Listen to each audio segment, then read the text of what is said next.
Lucky Lefty Podcast. What's good with it?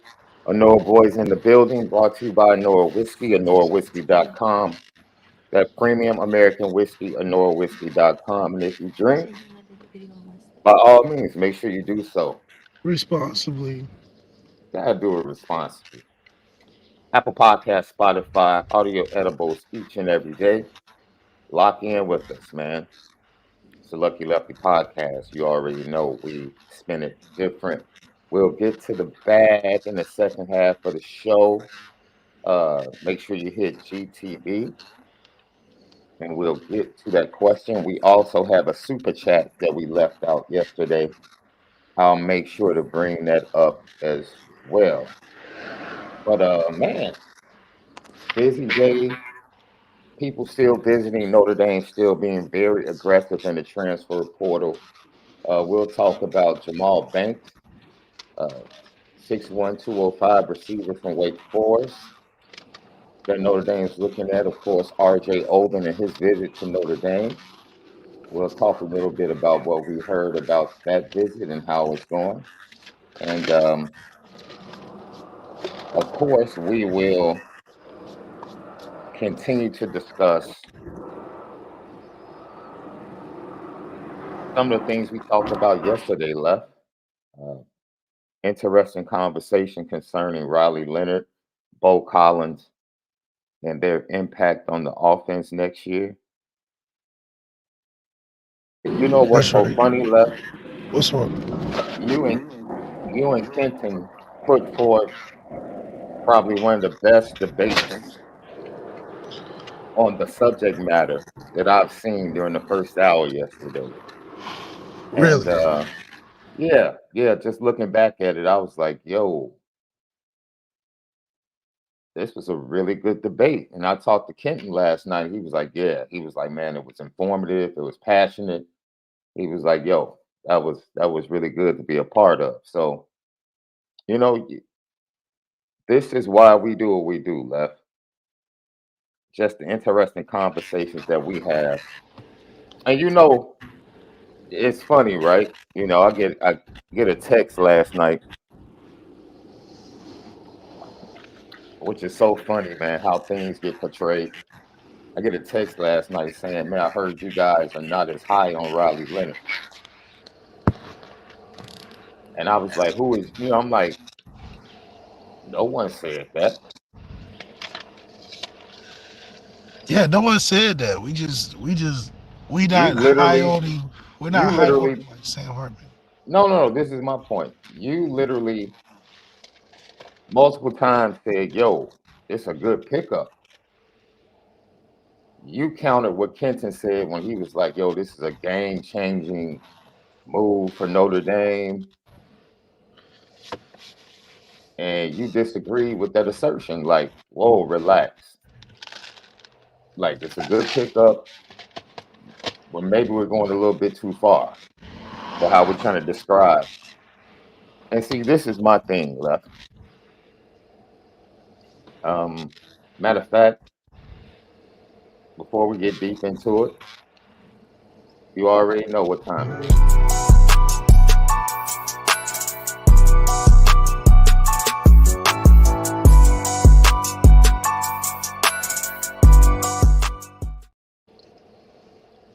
What's Smoking brought to you by Fashion Geek, AlonzoJackson.com.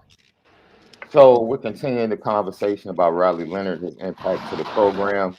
It continued to be smoking even after the show and the comments and everything Left. So um,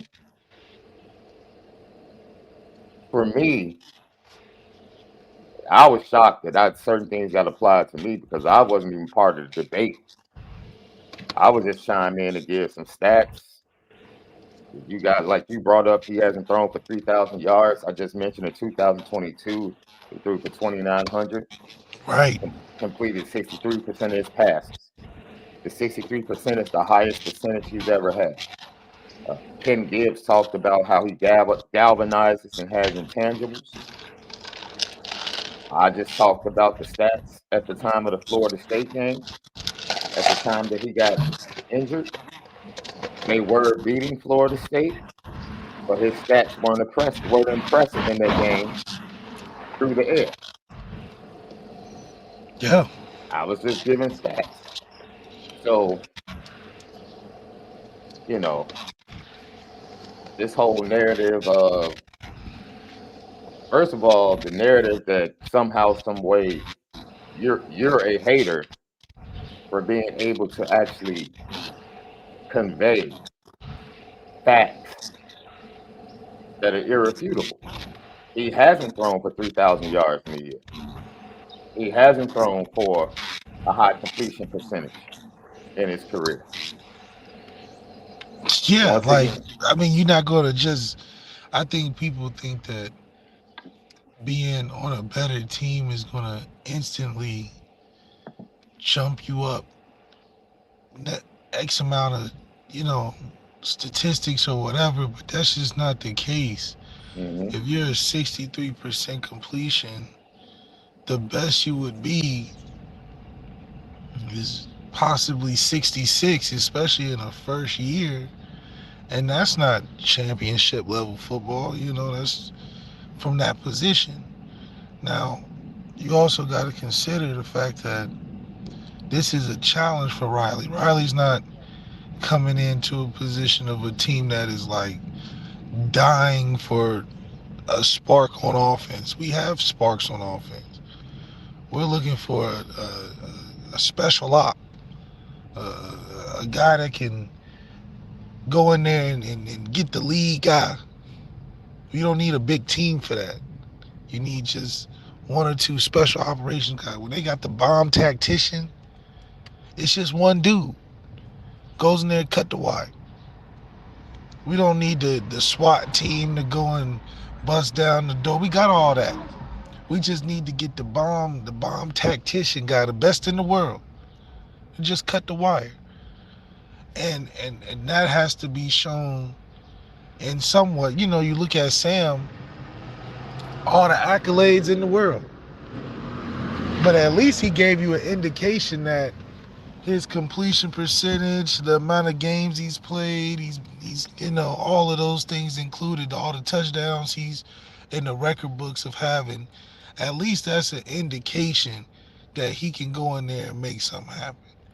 There were just other factors, and I think Sam being on that stage was a factor, you know. So of comfortability, those passes seem a lot longer and a lot harder to hit when you got 80,000, 90,000 back-to-back nights, whole world watching. So, you know, if Riley is not hitting those marks, in my opinion, on a schedule that's, you know, different, I think it just wouldn't translate to the effect of changing life on our offense. I think he is a good pickup to do what I already felt like we could do anyway.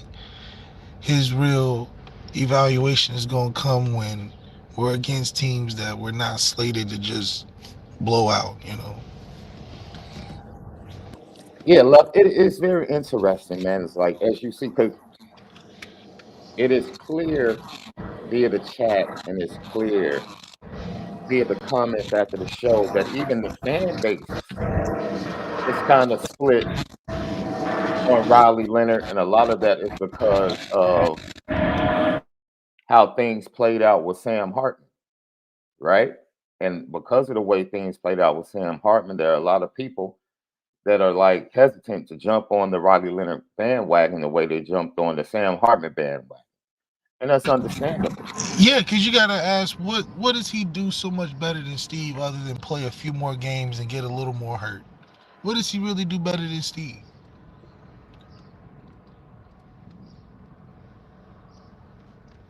I don't know. Steve has never had the opportunity left. From what we see from Steve, just in spring, the opportunities to end the game, what can he do that Riley Leonard is so much better than? I don't know. I don't see anything from Riley Leonard that I'm like, oh, we don't have that in the QB room. Because I guarantee you, if we go same story, you go to practice, they all five are throwing routes. Guess who's gonna look the best? Kenny Minchie again. Kenny Minchey would probably have the best Kenny arm. Minchey's gonna look the best again. So then you like, okay, well, what is Riley gonna do? Run around? Mm-hmm. Steve Angeli came in running around. And to be honest, I don't they kind of look the same as an athlete. I mean, maybe Riley Leonard's a little faster, but he's more banged up. At least Steve's a healthier product and knows the offense and is comfortable enough to make checks and knows the receivers, got a running game. It is So official. Defensive lineman from Duke, R.J. Oben, has officially committed to Notre Dame. So Notre Dame adds a big end, big defensive end via the transfer portal that is just now come across and is official. R.J. Oben is Irish. Like I said, man, they continue to be aggressive in the portal. But go ahead, Left. You can continue your point on Riley. So, that's my whole thing is that bringing a guy in that you want to change life, I don't think he's going to change life. So, what's the expectation with this team getting all these transfers anyway? As Marcus Freeman saying, this is the team that's going to win it all, Mm-hmm. and we putting it on a guy that can't even finish seasons with unfinished receiver products, receivers that haven't played on this stage before, still don't have a number one receiver. So, it's just, it's a little frustrating. I think to see a bigger picture, this is not the direction you probably want to go in anyway. Unless you commit in 2 years to Riley and as we've seen, I mean, is Riley better than the quarterbacks that is taken 2 years to climb to the top of college football? Is Riley Leonard so much better than a Jaden Daniels in 1 year than 2 years? Is Riley Leonard so much better than a Michael Penix in 1 year than Michael Penix's second year in the offense? Is he so much better than Joe Burrow that he can go 1 year instead of 2 years? I mean, think of the guys that I'm naming. These are guys that have spent 2 years transferring to a team, and by their second year, they're on top of college football. Their first year, they in the middle of the road. Yeah. So if you telling me that Riley Leonard is that much better than Jaden, that much better than Michael Penix, that much better than Quinn Ewers, that much better than Joe Burrow, that much better than every second Jordan Travis. Remember, we saw Jordan Travis for Jack Cohn and said, okay, that's first time really starting. Okay, he got some potential. Right. Now look at it. Takes time. Like we always say, it takes 16 years to be 16, and Riley Leonard is not that good to be that impactful in 1 year instead of 2. Unless you're telling me he's better than all the guys that it took 2 years to be that successful. Yeah.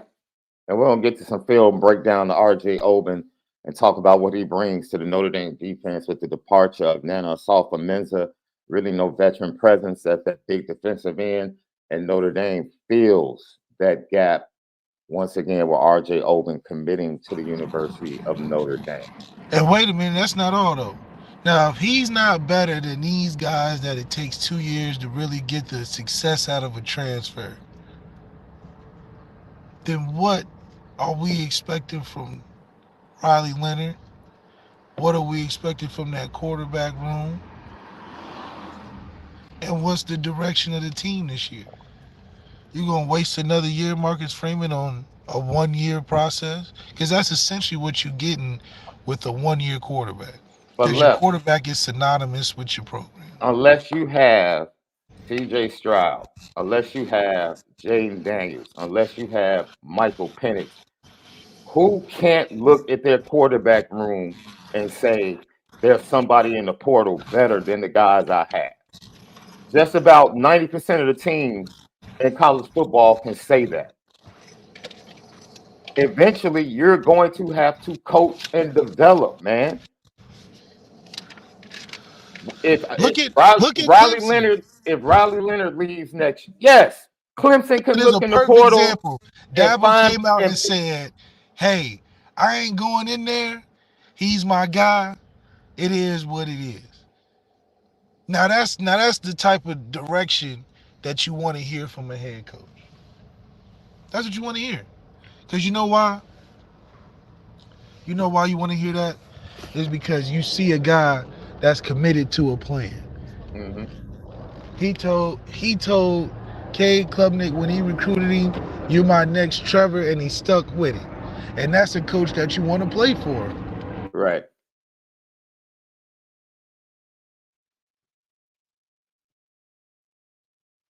But I'm trying to be cool, man, because you know how I am. I love the chat. I love different views of opinion, but I hate jerks that try to take little personal jabs. And if the person that's trying to take a personal jab now, they know. Matter of fact, they can just leave the show for all I care. Unsubscribe, because that's the one thing I don't tolerate. Clown behavior. You want to debate topics? That's fine. Trying to take little shots? You can miss me with that stuff. You're a clown. Lefty podcast. So, this is my thing, Left. You can't run from coaching and development. You can't. Next year, if Riley Leonard leaves, you're still going to have Steve Angeli, CJ Carr, and Kenny Minchey. And that's what we advocating for. We advocate not against Riley Leonard. We advocating for putting a product on the field that you've been recruiting. Because that's the only longevity you're going to have in a successful program. Right. Look at what Tennessee was able to do. Hendon Hooker looked amazing. His second year now. Yeah. Second year. But at the same time, they went to their room. And they're developing Joe Milton as he's been developing. They're not reaching out and getting portal guys. Even they got Nico Imavlita in recruiting. Mm. Because they believe in that they can develop a guy in-house because they got film on a guy that they did it with, even though he was a transfer. I was talking to someone that covers the SEC about this. Like, how many times was Josh Heupel tempted to play Nico this year as Joe Milton struggled? Yeah. And he was like, yeah, he was tempted. But part of his development would have been ruined if he had just gone ahead and thrown him in. Tyler Buckner, perfect prime example of what happens if you do that. The reason Milroe played, in my opinion, was that he had a better chemistry with the team. And Tyler Buckner just doesn't have the footing. Even with the Tommy Reese being the coach and all, he just doesn't have the footing to go in there with a guy that the team is already expecting in Jalen Milroe. It just doesn't work out. Yeah. I'm not saying that Riley, like I said, Riley Leonard's going to come in because we're a good team, because we got a schedule the way we have it. We'll be a 9-10 win team going into the playoffs. Yeah. We'll start talking about if it is worth it once, depending on how far we try to go, you know. Yeah. So we're really talking about the minuscule things in terms of the impact if it works. Yeah. And I think that if this was Riley Leonard in this last schedule, I don't think we will have too much of the different results. Hell, I think with Riley Leonard this schedule so far, I don't think there's too much of a different result. Mm. Steve Angeli is what we need to honestly see if what we have, because you got Deuce now, you got Minch, you got Carr. 3 good recruits that we have to be able to do the right thing with. Right. You don't want to bring the disorganization to 3 good recruits now. You lined it up just how you know, this could be a really good room in the future. But none of them are going to stay if you don't have it organized and continue. You about to match timelines. You did the whole transition years. This your third transition year now, you know, in terms of the quarterback. 3 different starting quarterbacks, 3 different years. No, Mm. 4, right? He had Ian his first year, right? Who was that? You talking about Freeman?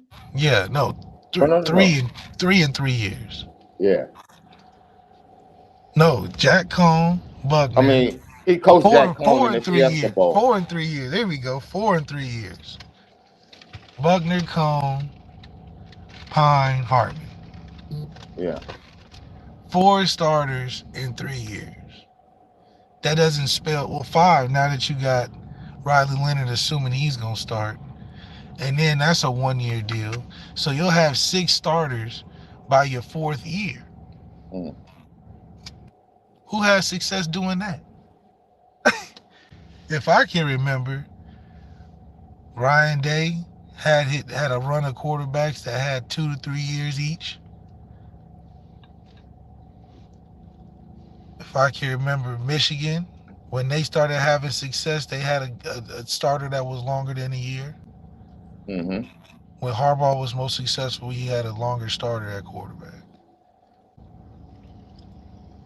Dabo, famously successful when And he's had honestly, I starters. think last week we did a show where we talked about how poor the evaluation of Tommy Reese was at the quarterback position towards the end of Yeah. his time.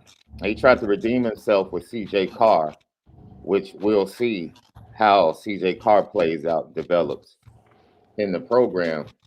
But the quarterback room was just from a straight evaluation standpoint was, and this is because there are people that say, well, man, Drew Pine was a 4 star and this, that, and the other, and a multi-state champion in Connecticut. And it's like, that has nothing to do with evaluation. Nope. Nothing to do with evaluation. I want to Like say, Don, Jeremy Chadwell at Western Kentucky says he evaluates his quarterback on 3 things: creativity, timing, and arm slot, throwing the ball from different angles. That has hmm nothing to do with what you did in high school yeah, in terms of what you won or wherever. So but that's also a direction and a plan for your quarterback. I think it does need to be at some point addressed of what was Tommy even looking for. hmm Let's not talk about the stars. The stars fooled you, obviously. What are you looking for in a quarterback?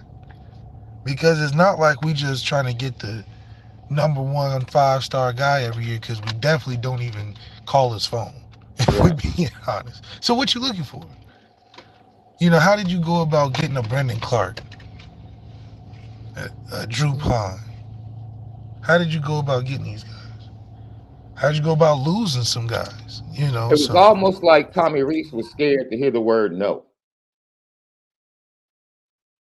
You know what I'm saying? yeah, it's like all the guys It's we ended up getting were guys that grew up wearing a oversized Brady Quinn jersey with and holding a Notre Dame football at the game from 2002. You know, it's like, oh, these are slam dunk picks. These ain't even yeah, guys that's gonna consider something different. right. It's really strange. It's almost like that dude that has a crush on a young lady and is constantly around her, but he just never says anything. It's like, dude, what's the worst that can happen? She says no. You'll be okay. So you're right. That's Or why, he's just like dating his fans, like people that just like love you so much and you put no work in, or that are trying to do similar, better for have you. this So you just, yeah, it's like, what are you that doing? have similar traits, physical traits to him that he can relate to. But then again, he has to scream on TV, do your damn job. And it's like, dude, he's just like you. He's limited in what he could do. It's the same thing Brian Kelly used to scream at you when you were throwing stupid interceptions. Yeah. It's He's trying to almost get like more. He's trying to get more out of a guy that just can't do it. it, Instead of coaching a guy with over talent that you got to guide. See, there's a difference in coaching when you got to guide talent for the position as opposed to knowing the ceiling and then getting upset he can't do what he can't do. man, it's amazing. So, when we look at it's a lot, let me tell you something, man. For a lot of people, you want to call it PTSD or some other stuff. There are a lot of people, man, that are just not ready to jump on the Riley Leonard bandwagon for whatever reason. And that's fine. If they're not ready, that's fine. This whole thing of, oh, I think Riley Leonard is it. Da, da, da. Anybody that thinks anything else or says anything else doesn't know what they're talking about. Or they're stupid. It's like, man, relax. Because, I mean, what is, okay, we can be honest. What is the exciting part about Riley Leonard that we are going to be so much better for? Because if somebody can answer that, then That people think he's better than what Notre Dame has. My point is, how do you know what exactly, that's what I'm Notre saying. Dame How do you, has? how do you know what they have? How do you know what Riley Leonard has? I mean, let's be serious. How do you How is know? he better than Steve Angeli? How? Steve Angeli is like what is he? 15 for 16 with 100 yards and two. I mean, he ain't. He's got enough that you can see in the offense that he's running that he looks comfortable. When's the last time we had a guy that looked comfortable at the quarterback position? And When left, he said, I was laughing because I wasn't even part of the debate, but I got drugged into it. And I have argued for Riley Leonard against you on this podcast, saying that I believe he's a first round quarterback. You disagreed. I argued for the young man and said I think he has that raw talent, that wait he a is a minute, first round quarterback. he has the talent of a first round guy like a Drake May, but Drake May hasn't damn near been close to winning anything either. No, first of all, he can't throw the ball like Drake No, May. I'm not I'm not saying. No, no, no, no. I'm okay. not. I'm not I, saying. I, I want to make sure No, that no. Drake I May clarify. definitely. Drake May is definitely a better prospect. I'm saying for the fact of their record. Mm-hmm. Drake May hasn't won anything significant, not even an award, significant award, but he's Mm-hmm. still a prospect for the league. We can't deny that. Like Oh, hell, he's a top two pick. Sam Hartman is a prospect for the league because of his numbers. Yeah, But then you put that Notre Dame label, you're going first. I mean, you're going at some point. yeah. It's, I mean, hell, Deshaun was a second round prospect, and we won what 5, 6 games that year, like 4 games. So Oh, it's not about coming out of 16. yeah. So it's not about being a prospect because we're a good team. You're gonna get you play half as decent at Notre Dame, you'll be all right. Yeah, he went first pick. What?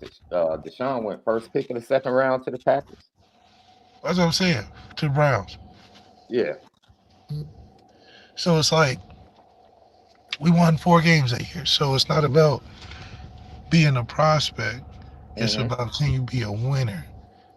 How are you going to fit into a system to make us better? The things Right. that we lack in, are you going to be able to support and overcome that? And from his numbers alone, outside his durability and everything else, what's telling you that he's going to activate the passing game? Because we got enough people that can run around. Mm. I mean, hell, Marcus Freeman, if anything, got some guys that can do some things. Right. So Riley Leonard doing more of what we already got. How are we convinced that's the answer to what we can't do on offense that's limiting us from winning what we need to win? Because at the end of the day, like you said, just like we have to play a guy for his first time, we also have to find a way to get the passing game going. There's just no getting around that.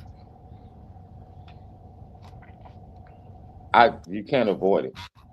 Yeah, so it's like You can't avoid it. And that's what stuff. I'm trying to get people to realize. It doesn't matter.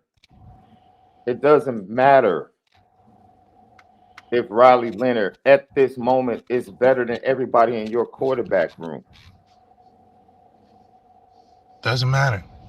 It You know, doesn't matter we had a because guy that it's wasn't like, the better dude, quarterback in the room win more games. Think about that. just yes, The just quarterback because that he's your wasn't first better statement. than Tyler Buckner talent wise didn't play even the whole season. Played Yeah, with Tyler and we won more games. yeah, So it's not about being the better talent in the room, especially if he's not the bona fide dude. If he ain't yeah.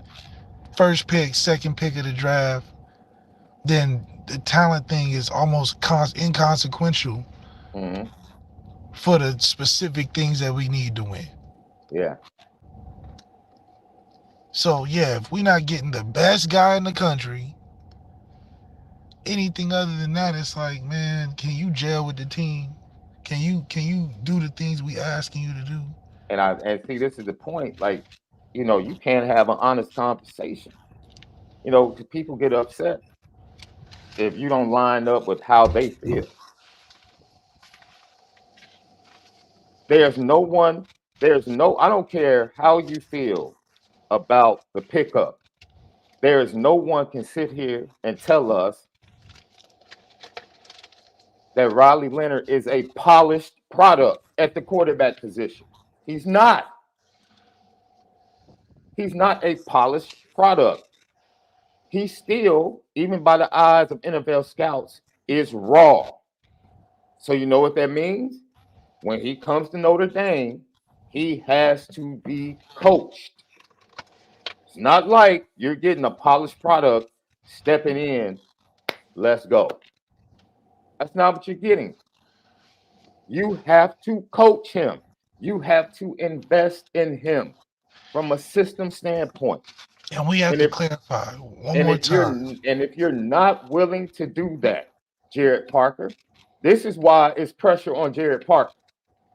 This is not, people are like, oh man, he got a great player. No, man. No, Uh-uh. this is pressure on Marcus Freeman because Yes. Marcus Freeman is saying, "Oh, we don't believe in what we developing here.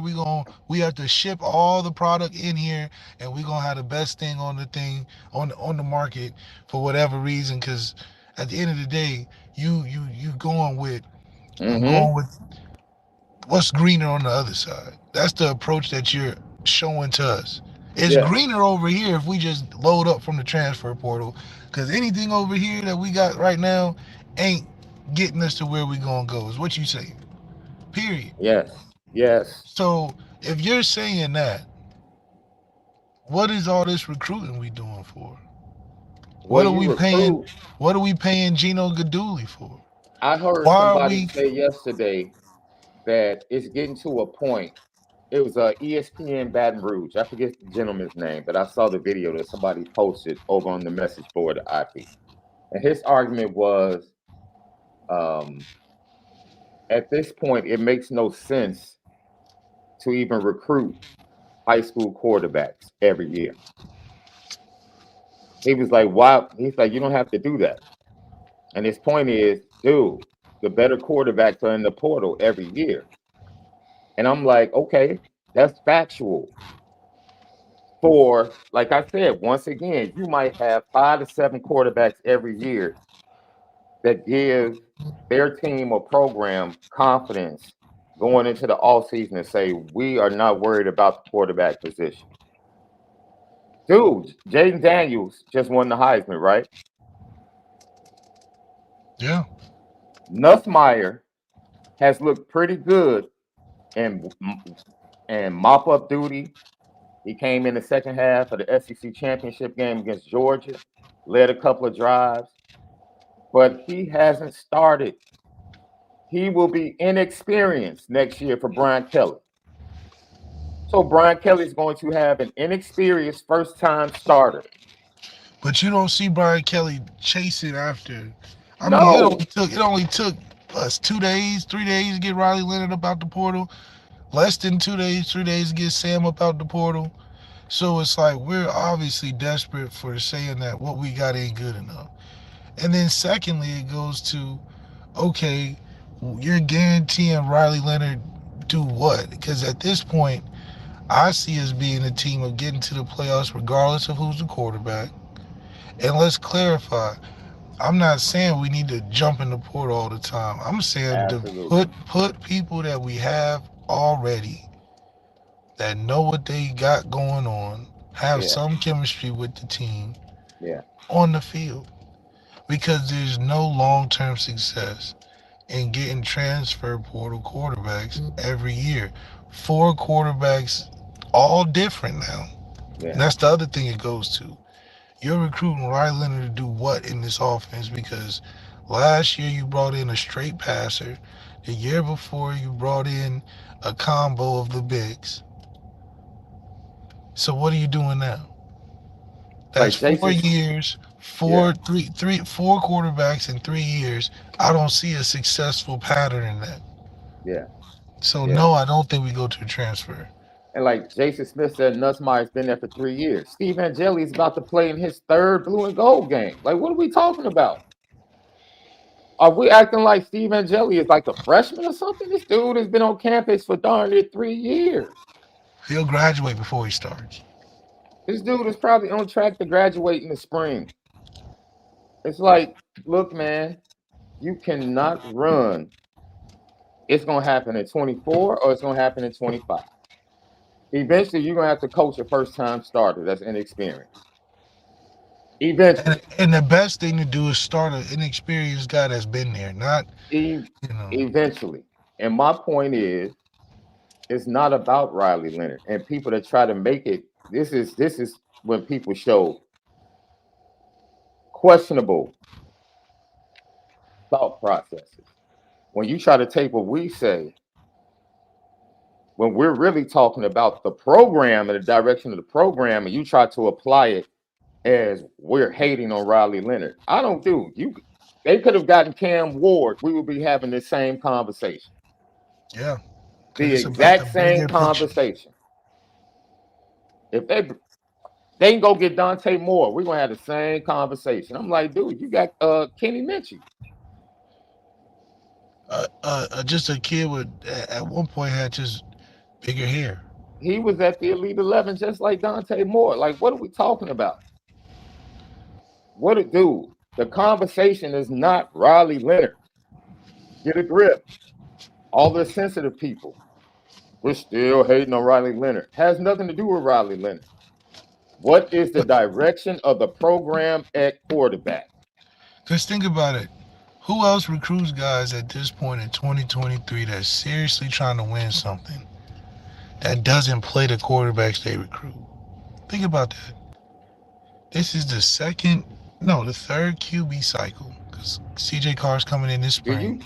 you think Kirby Smart could have jumped in the portal last year Seriously, and got a good seriously, quarterback seriously, coming off two seriously. national championships? Exactly, exactly. Nobody knew who Carson Beck was. Never played. Nobody. A lot of people said Carson Beck was going to be mid, Didn't matter. Stuck with him. and all he did was go out and lose one game this year. It was the most important game, One game. but Carson Beck is going to be a whole lot better next year. Yeah. Why? Because they played him and they coached him. Yeah. Kirby Smart didn't run from it. He didn't go jump in the portal. With He the could next in have, line. but he chose not to. And if you jump in the portal, you do what Nick Saban did. Nick Saban just okay, Tommy. You think it'd be good to bring Tyler Buckner in? Fine. That lasted a hot cup of coffee. There were multiple quarterbacks in the portal last year better than Jalen Milroe, based upon what we had seen. Because we had not seen Jalen Milroe this year. Based upon what we had seen of Jalen Milroe up until last December, there were plenty of quarterbacks in the transfer portal better than Jalen Milroe. Big picture, as a head coach, at some point, you have to be able to develop your own or that lets us know what's the issue with evaluation and coaching, man, and development. What's the issue? That's it. So we're talking about the direction of the program. What is it?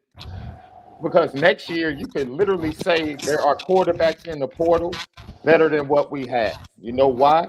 Because we don't know what we have. We haven't seen it. We haven't seen it in a live game. We haven't seen it tested.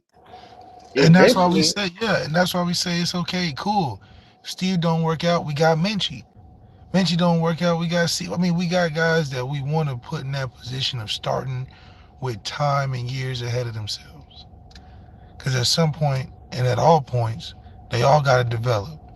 yes, We're just saying yes, this year, this with the schedule that we have, anybody in the starting right now can develop and be something of what we know we can get out of this team at least 10, 11 games. yes, yes. And like someone in the chat said, Washington and Texas both have portal quarterbacks. First of all, Michael Penix came with Caleb DeBoer from Indiana, where he was his offensive coordinator. And Caleb DeBoer didn't wait.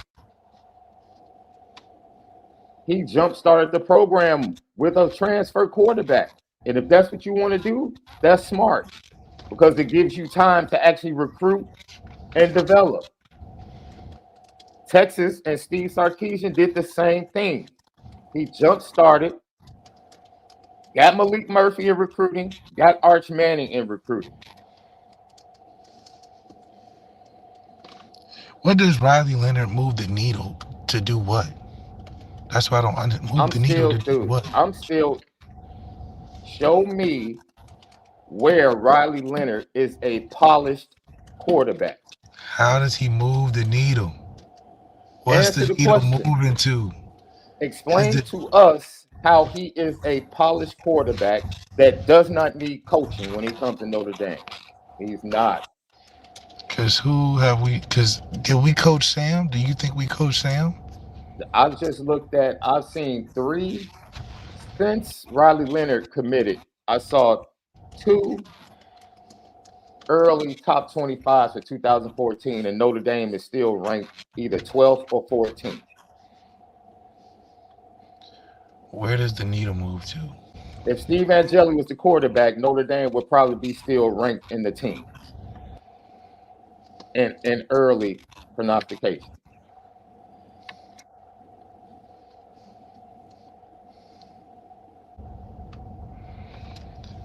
Where is the needle It's moving like, to? dude, and thank you.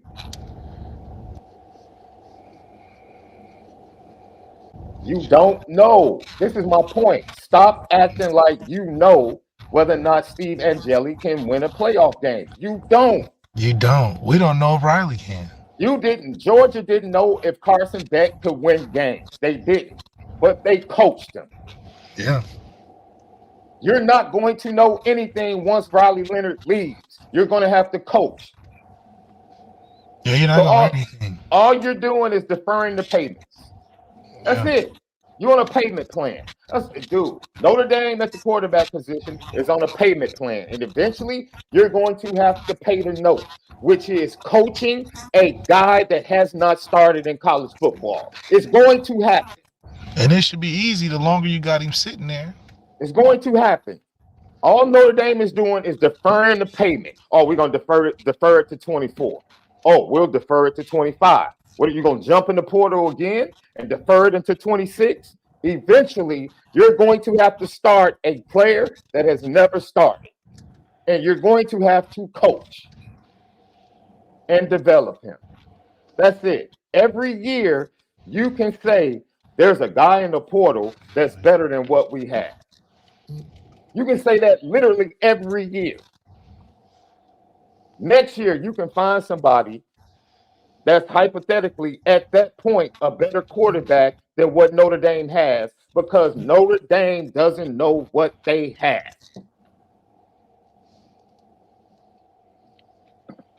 When are you going to find out what you have? That's the question.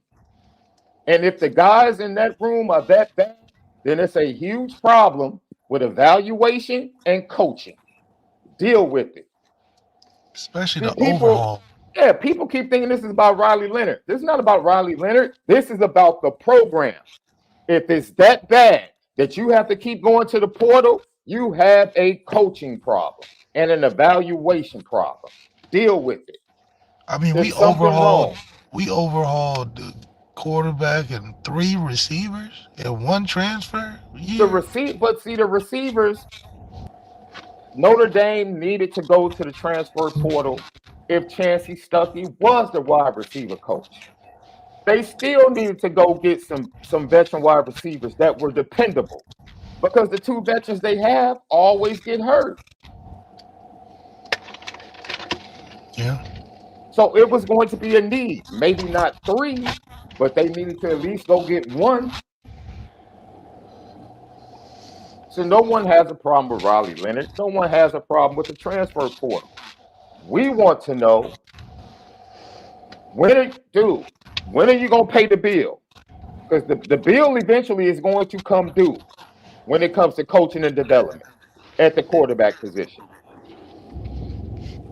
And just because Marcus Freeman walked in and didn't evaluate these dudes, it's his job to coach them and make them better. That's his job. That's his staff's job. Isaiah Foskey wasn't his dude.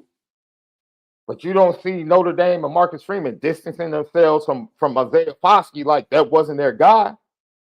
But now all of a sudden, because they didn't recruit the quarterbacks, it's like, oh, those are not our guys. Oh, you only want to put your name next to the good players that were left over. Everybody else, no. It's your job and your staff's job to coach everybody on the roster. Everybody.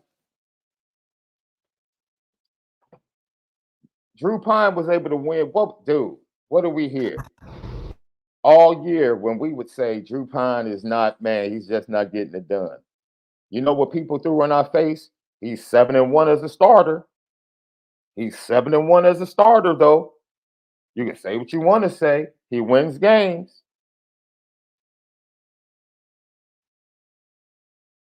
Dude, Ian Book won games in Notre Dame. You don't have to be C.J. Stroud to win games at Notre Dame. That's been proven.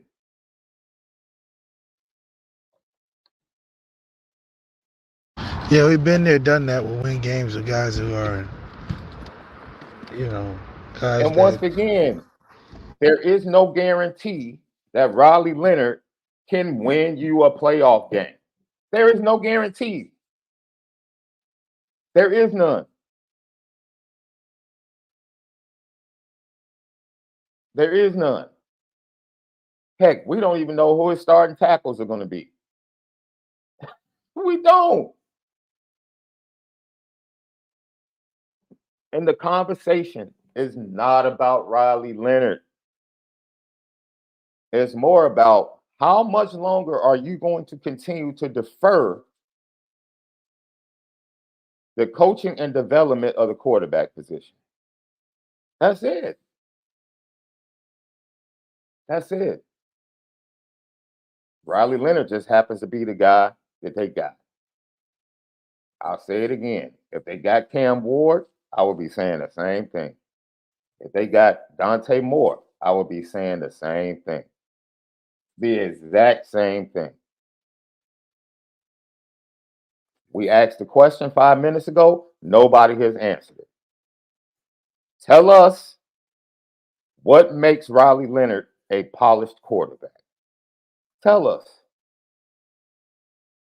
If we could talk about it now, I'll give Tommy credit.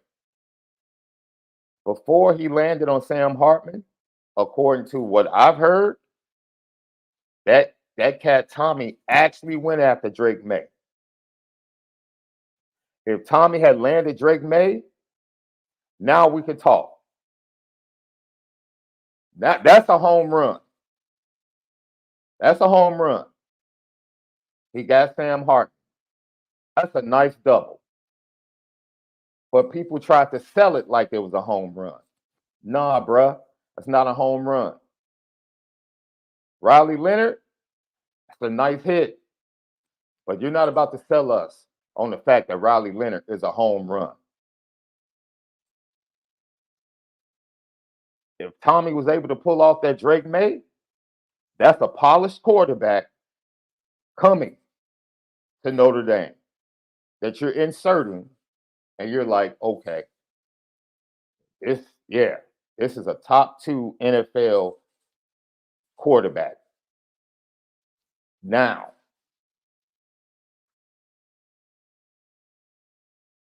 so now we can have the discussion of that, dude. That if Drake May had come to Notre Dame last December, I would have told Tyler Buckner, you can leave right now. It don't even wait. Just matter of fact, go play lacrosse right now. Just go play lacrosse. There is no need for a quarterback competition. None. Yeah, it would have been easy. Just go, man. Go, man. Go win a national championship with the lacrosse team. Go Like do that. that's why I said he either got to be the best or we go with the people we got in our room for where our team is. Because our team is built for an 8-9 win season with a middle of the road guy. That's what we've built it enough of with depth and talent. We're looking for a special ops, not an army guy, a But special ops guy that can win us the 11th, 12th game, get us in contention to really do some things. Because in those moments, we are a quarterback short. There's not a team in the playoffs right now that doesn't have a quarterback that can win them a game, if we're yeah, being honest. Michael Penix can go win you a game. Quinn Ewers can go win you a game. J.J. McCarthy has won Ohio State to get them into some games. hmm I'm not going to say he won anything else. yeah, And in Alabama, Jalen Milroe is 11-1 as a starter. yeah, yeah, So I mean, anyone that Auburn game, you can say that. So I think it's just a matter of can Riley Leonard win us those games, and it's unfortunately, it'll yeah, have to come at the end of the season. He's gonna have success. Maybe struggle here and there in the beginning, yeah. but all games that are very winnable. Now, if he can't win the winnable ones, now you in a deeper hole because you've invested had to be a good amount, and then getting ready for him to play just because he has the money. So now you locked into a position. You're gonna put Steve in there after you done did what you did. hmm Steve's automatically not gonna look like the Steve that he would look like in the Sun Bowl, and even if he was a starter next year outright, and then you're messing up his development. Yeah. And then what you doing with Kenny? Kenny's supposed to be ready to play right now. Like we said this. There is no excuse for Kenny Minchie not to have 2 to 3 series in the Sun Bowl. No No, excuse. no excuse. If you're properly developing quarterbacks, he should have 2 to 3 series in the Sun Bowl. Period. What are we doing? Even if you got Riley Leonard, you still have a responsibility to develop the quarterbacks on your roster. Still, getting Riley Leonard does not eliminate the fact that you still need to coach Yeah, we're not a and that JUCO you still program need to develop. where you're just excited to get the best players. You're just trying to round up the best players. That's what JUCO programs do. You're just rounding up the best players to ship them off other places. You have to develop when you get to the peak of college football standards. Like, dude, we This have is to be what makes us able, a traditionally great program because yes, we develop guys to be consistently good year in and year out. you have Even to with be our able. recruiting, restrictions, we have shown to develop certain positions that has kept us afloat every year. And it's no different for the quarterback position. And Marcus Freeman has to look at that and really, that really determines a lot of a coach's career at certain places. Mm. You can build a great program, but at some point you got to be like, I need a quarterback. Brian Kelly realized that and tried to get some guys in there and plateaued with a guy he can be consistent enough with where he can ride out into the sunset. That's based on his quarterbacks. He looked in that room and said, I'm not about to embarrass myself in here. Mm-hmm. Why? Because his expectation would have been even greater if he got Drew Pine out there stinking it up. We really would have been on Brian Kelly to, because I don't even, Brian Kelly ain't never had no quarterback like Drew Pine and no recruit. You know what I mean? I haven't remembered a quarterback like that. You know, so I think that's going to determine a lot of what Marcus Freeman does, Mm. whether he is a defensive or offensive coach or not. He's got to have a signature quarterback. All the teams that have won championships since the four playoff teams have started has Mm-hmm. had somewhat of a significant quarterback. Yeah. It's just, I mean, come on, name one that hasn't. Yeah. Max Duggan wasn't winning no championship. Come on, we talking about winning championships, not getting there, winning the thing. You need a significant one. From Cam to Jameis to Deshaun to Trevor to even Stetson Bennett proved to be pretty significant. Mm-hmm. You need one. So I think Marcus Freeman is a great program builder until he starts speaking that language that these other programs are speaking on. Like in Ohio State that's telling you it costs $2 million to get you a QB. Like Nick Saban speaking on, don't let me, I'm gonna start spending this bread too. It's just one of those things, man. So yeah, I think Riley Leonard can come and do what we are probably expected to do. It's unknown if he can win the big game on the stage like what we're about to go into next year, but it's unknown for anybody. But I know for a fact 2 year quarterback transfers tend to be the investment that teams have been most successful with when seriously thinking about winning a championship. Texas is a prime example. Good coach, right? Mm. Took a transfer. First year had some up and downs. He got hurt. The second year, he's on fire. They get to the playoffs. I mean, it's just like a recipe of success. Michael Penix, a year. Come back the next year, undefeated regular season. Jaden Daniels, a year. Beats Bama, good momentum. Goes in the next year, wins the Heisman.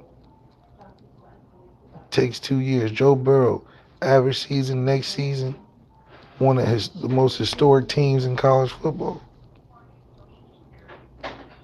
I mean, what are we talking about? So there's no secret, I think, in that aspect that's what you're going is going to have to take that at least to get there. And hell, even with a great quarterback, it's taking some 2 tries. Deshaun Watson had to lose one and come back again because he was so good. So, I think for us, that can be process be sped up potentially from somebody that's already in the room. Because no matter how good Riley is, we know that he's not, whatever. It takes a year to get acclimated. Just takes Yo, a year. you can't give life without going through pain. And it's actually the pressure and the pain that delivers life. Think about that. All of us came into this world because somebody was willing to endure the pain and pressure of the process. And if you keep going through to the portal, you keep trying to avoid the pain and pressure of the process of actually developing quarterbacks. That's all. And there's no way you can give life, true life, to your program.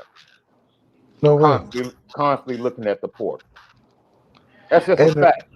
and the reason why it's so important also is because it goes back to expectation. I keep talking about with the playoff being 12 teams, we as a fan base can start to appreciate how Marcus Freeman is taking the baton and extended the continuation of building a good Notre Dame football team. But at the end of the day, when you bring in an overhaul of recruits on top of replacing the main piece and signature of your team, because we were a 9-win team and featured Sam like he was the next great whatever. That just shows you how. I mean, we treated Sam like he was the 5-year guy at Notre Dame. Wake Forest, his old school even commented about it. So that just shows you the impact of what that position has, even with a dude that's not as talented as you may think Riley Leonard is, but it's still a 2-year process regardless. And I think that if we had an honest approach to it and not this 1 year try to do it all or nothing, it would make the expectations better for what we're set up for as a fan right now. Because right now we're set up as a fan to say all this overhaul change means that we're winning it right now. And we're appearing to go all in to one fell swoop and it'll solve all our problems. That's what these moves appear like to me, instead of what an honest approach from a coach that looks at the longevity of his career at Notre Dame would say, yo, I got an opportunity in my 3rd year to put out a product and show you what I've been able to do with a staff that can develop these QBs and potentially see if this is the route that we can take. And if it doesn't work, the transfer portal makes sense. Because right now, the transfer portal doesn't make sense in the equation that we've been going about right now. It doesn't make sense because it's not equaling the success that all this overhaul change is making. Because at the end of the day, until somebody outperforms what Jack did and playing half the time, not expected to be a championship team that year, we have higher regard for what Jack Cohn was able to do. Yeah. We All wasn't right. thinking, so go ahead. No, I just wanted to make sure I get this super chat in from yesterday that we did miss, left. It was from Ed3. He said, here's my question. Do you believe Riley is the best quarterback in 24 at Notre Dame, or do you believe we already have a better quarterback in the room? Because Marcus Freeman is not going to settle for a second best quarterback. Love the show. Thank you, Ed3, for that super chat. I don't think Marcus Freeman can be honest enough to say he knows what Riley Leonard really has compared to what we really have. And that's just being honest. Yeah, Riley Leonard has a couple of tapes and he's been injured here and there, and we know what we did to him in our game, and it's still a lot of question marks, no different than the question marks that you have from a guy that's been in the system. It just comes down to which way are you going to go. Not, and I don't think it's so much of a this is a better decision than the other. I think it's more of you're trying to do both at the same time. You're trying to show that you're developing and building a program through recruiting, but then every year you're overhauling and getting guys for 1 year rentals. That doesn't sound like a coach that is on a path of success. I mean, I don't know how you do two things at one time. Because, like you said, the crux of the issue is you're delaying the payment. At some point, all that recruiting, all that feel good, all that number one in the 2024, 25, number one quarterback, number one all that's got to get on the field at some point, and we got to see if what you are able to bring in, you can put out as a better product. You can't even claim Sam Hartman as much as we're trying to. You can't claim Riley Leonard. You can't claim even Bo Collins. Bo Collins got a Clemson degree. Riley Leonard got a Duke degree. Sam Hartman got about 5 degrees as long as he hasn't been in college football. Not from Notre Dame. Yo, that would be pretty dope if Riley Leonard gets a undergrad from Duke and a grad from Notre Dame. That would be incredible. If I don't even think Notre Dame has 1 year grad programs. Like, shout out to him if he's able to pull off that double. Yeah, if you can pull That off would that be double, that's incredible. a heck of a double. Him and RJ Oben, that would be incredible. For sure. So it's like, you know, I think until we can have a value that's better for Notre Dame than Notre Dame is for that player transferring in at quarterback, we're just giving nice retirement plans too. I mean, like you just said, we giving a dude a free graduate degree at Notre Dame after he done came from Duke and he can play some football and he only expected to win 9, 10 games. Shoot, man. And he got a good team in the offensive line that can block. And he gonna be on that. It's like, man, he just winning. And he gonna get $1 million to $2 million to do it. And he gonna be the face of the program. Shoot, man, that's the real Christmas gift. That's what he was probably waiting for. He said, should I do it on Christmas? Make it feel like Santa done gifted me this Louis bag. So all I'm saying is that if we're gonna be gifting the Louis, we should just have the heat turned up. Don't make it some nice Left, retirement plan. Left, you just said something, bro. You own one today.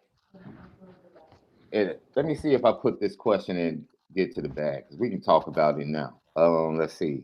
Oh yes, Brandon Gilbert. Brandon Gilbert said, considering the youth and inexperience of the offensive line of skill guys, couldn't it be argued that having a veteran at quarterback is essential? Yes, I said that yesterday.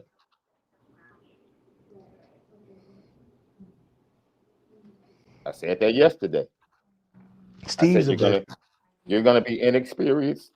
People don't want to hear that Steve has been here 3 years. Steve's People a act like veteran Steve. though. I mean, come No, on, man. people act like Steve is like literally 1 year on campus.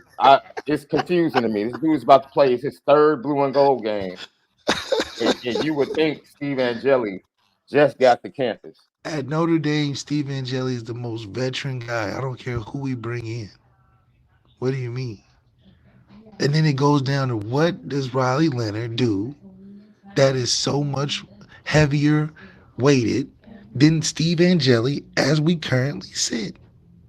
Steve Angeli has the upper hand in this in every aspect. If I'm Steve, I'm looking at this like, dude, he can't throw better than me, even though I can't throw that great. I know more than him in every way about what we doing. Unless they're about to build an offense around Yes, Riley and Leonard. unless they do that, but we can't even build an offense around what we were doing before we trying to change. Now, if we're going to change, okay, cool, it would make sense. But how likely is that without it being a new offensive coordinator? Because then that's ultimate pressure on Jared Parker. Because now you got to put an offense together. Oh, dude, it is immense pressure. I don't think Jared Parker realized how much pressure he has put on himself. If that's the case, but I doubt he's going to go out on the limb and stand out on that plank by himself and say we're going to overhaul and do everything that Riley Leonard is doing good. Hmm. That's more risky as an individual, which is a almighty hell of a task to take. But damn, I mean, what you gonna have another year of doing what we did last year with a new style of quarterback? And the way you calling plays, it's like he's really more niche than anything. But now I want to point this out to you, Love, because the reason I brought that up, and thank you, Brandon, that comment. We appreciate you. Any more GTBs, man? Make sure you put them up. Um, Maybe a few people have brought it up, but there's no rising tide of Notre Dame fans saying we got to go to the portal and get a left tackle. You might hear a few people saying, should we go get a veteran offensive lineman? But you know why people aren't losing, having nothing but youngsters on the roster and losing 2 NFL tackles, right and left. You know why the Notre Dame fan base isn't clamoring for veteran offensive linemen in the portal? You know why, Left? Because they're used to Notre Dame coaching and developing offensive linemen. So it doesn't matter. Doesn't matter. When you have a culture that you can coach and develop the position, inexperience doesn't matter. Doesn't matter. Nobody's sitting up here stressing, yeah, we're worried because they're going to be young and inexperienced, but nobody's sitting up here like, oh my God, we got to run to the portal. It's imperative that we run to the portal and get an offensive lineman. I mean, we're poaching guys before they even done with their season. Nobody's saying that. You know why? Because you coach and develop offensive linemen at Notre Dame.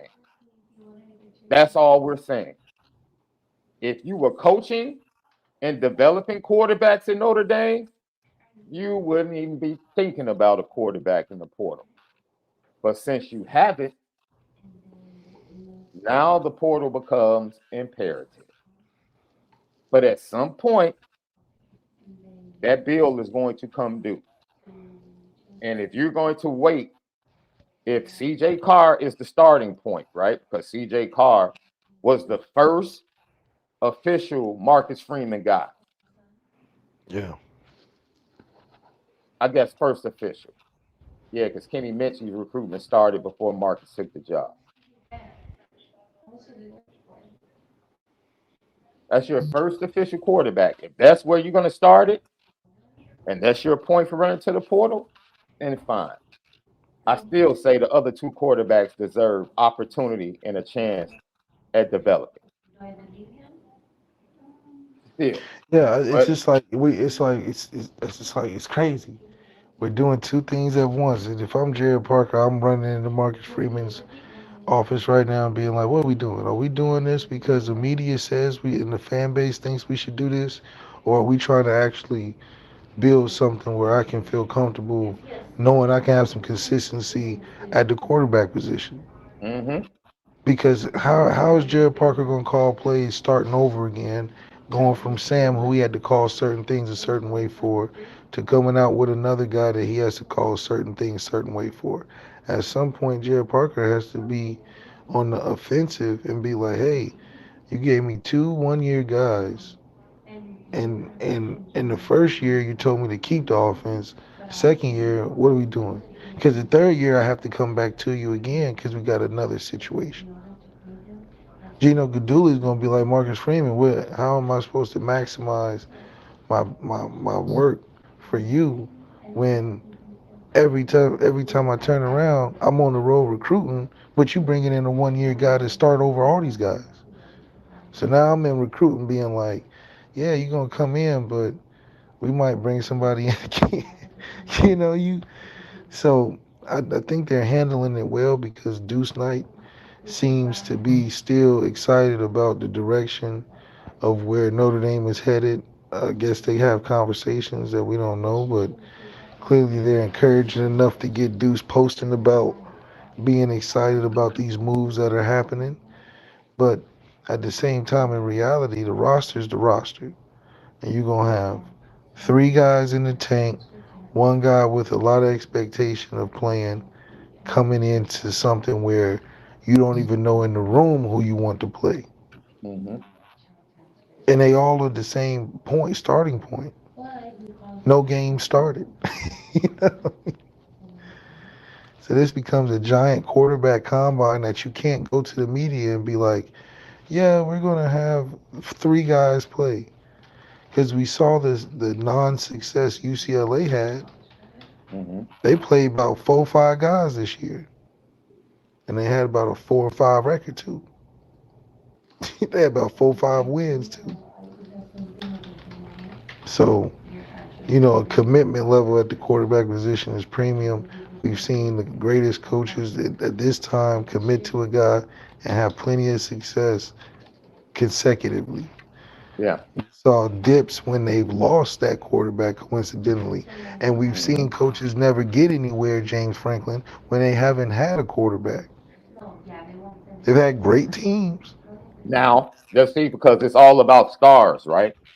Right. You bringing up that quarterback? He was a 4-star, 5-star. Drew Aller was a 4 or 5 star, and has JJ McCarthy was a 4 or 5 star. Talk to me about how they look. Coaching and development, man. I don't want to do. I 4 or 5 star. You can develop a 3-star. You can develop a 4-star. You can win with a 5-star. System, coach, develop, bro. We got to stop avoiding the obvious. That's why everybody's getting caught up on Riley Leonard. It ain't about Riley Leonard. When is Notre Dame going to pay the bill on coaching and development at the quarterback room? And the coaches need to be Because pressing Marcus Freeman about it. there is no year next year we're going to say the exact same thing. That's it. There are man, yo, that dude sure will look good at Notre Dame. Because you don't know who CJ Carr is. CJ Carr could be a bust. You don't have no clue how CJ Carr's gonna turn out. And We these haven't quarterbacks, seen, these quarterbacks are gonna start seeing the writing on the wall. dude. Cause Eventually, now you in threat of losing a guy due to him having some common sense.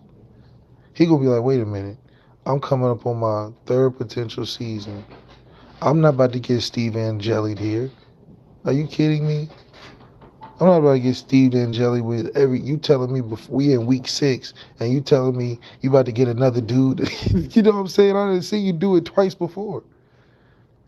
So either you think I'm buns when you recruited me, and there's no hope of me even playing, or there's just disorganization where you don't know what you want to do here. Because every quarterback is different, and right now we're 3 left. We're perfect example because people brought up Texas and going to the portal. In 3 years, Steve Sarkisian has proven that he can go get a quarterback from the portal and develop him, recruit a quarterback and develop him, and then recruit another 5-star behind that quarterback and develop him. In 3 seasons, he did that. yeah. In 3 seasons, Marcus Freeman has proven they can't develop the guys they have, and they evaluated terribly. That was the Yeah. first year with Tyler and Drew Pine. They over-evaluated in the portal, and between Gino Guidugli and Jared Parker, the coaching wasn't good enough to get Sam Hartman to where he needed to be. So and now the 3rd year we'll see. But in 2 years, that's the narrative for Marcus Freeman's quarterback room and his coaching staff with the quarterback position.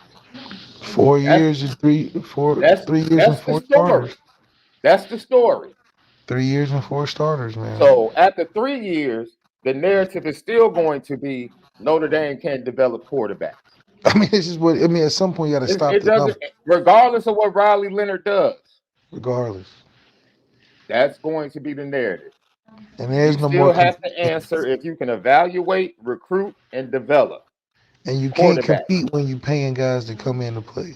So you've stalled the competition aspect when you're paying guys $2 million to come in to be just as good. You're stalling the competition. There's no more competition. You're paying for guys to come in and play, and you stall the actual competition that you've been developing in your room. You think Sam Hartman was expecting competition when they gave him that bag to come there? Do you think Sam No, Hartman was saying, "Yeah, Sam, come, but you're gonna have to compete with Tyler Buckner"? Come on, come on. no. And then so so it's like, come on, man. You don't compete when you're paying guys. So Mm-hmm. now I think with this Riley Leonard, we paid him to come play here for 1 year. I don't expect Marcus Freeman to play games and act like this is a competition, which I think is going to force Steve to make some decisions. Mm-hmm. He's not going to buddy like he was with Sam, with Riley Leonard. I don't expect that. If anything, he's going to be pissed off. Mm-hmm. Hell, if I'm Kenny Minchie, I'm pissed off. So now you got a situation on your hands. And like we said yesterday, like Steve Sarkisian, but this is to see Steve Sarkisian once again, and this goes back to Reggie Brooks on Saturday. Marcus Freeman has to do a better job of understanding the offensive side of football. Yeah, because it just seems like you don't know. Because he right now he's given way too much control, and he needs to do a better job of understanding that side. Like he's chasing headlines. It feels like as soon as he sees some message board that we need to get this guy, he's like the answers. The fans must know the answer. Don't be taking no polls, Marcus Freeman. So, like, NC Notre Dame fan who's always watching us, dude. It's like, dude, no, Marcus Freeman should have gone to the portal his first year. That's when you go to the portal to jumpstart your program. That's right. You don't recruit kids, get them into your system, and then go into the portal. What are you telling your kids? Which is why I said maybe in his mind, CJ Carr is his first official quarterback. Yeah. And maybe that's where he starts the clock. Because now it's sounding like the Angeli is just a gift. You get the consolation prize of. It doesn't matter that he didn't recruit them. He's getting paid to coach them. It don't matter. He's getting paid millions to coach and develop whoever is in the program. He got paid to coach Isaiah Foskey. He got paid to coach other people that were there. You don't separate. I didn't recruit that guy, so I'm not going to coach him right. I'm not going to coach him as hard because he's not my guy. What are we talking about? I see why Notre Dame coaching staffs get passes, dude.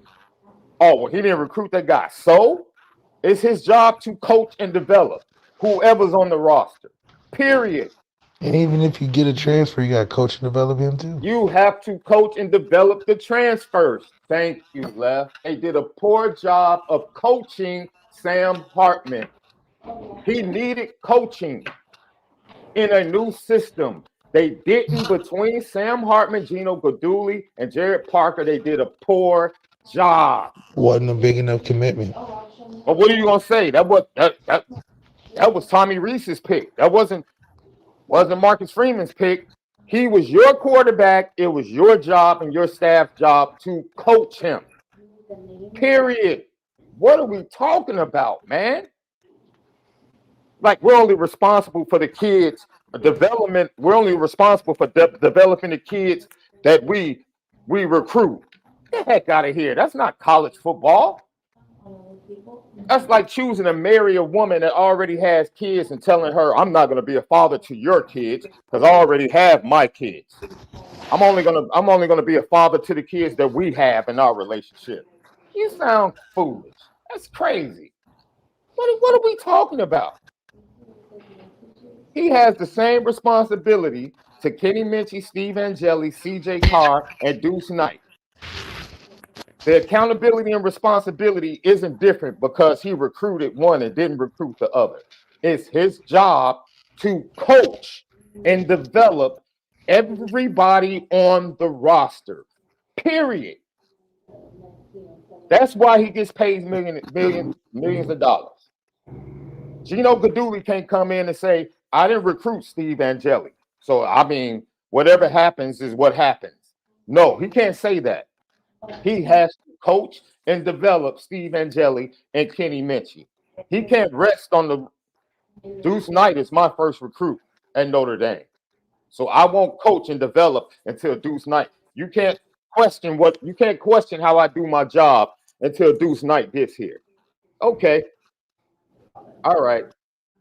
What are we talking about?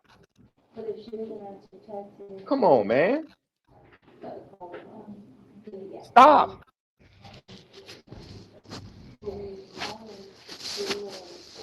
Stop making excuses, man.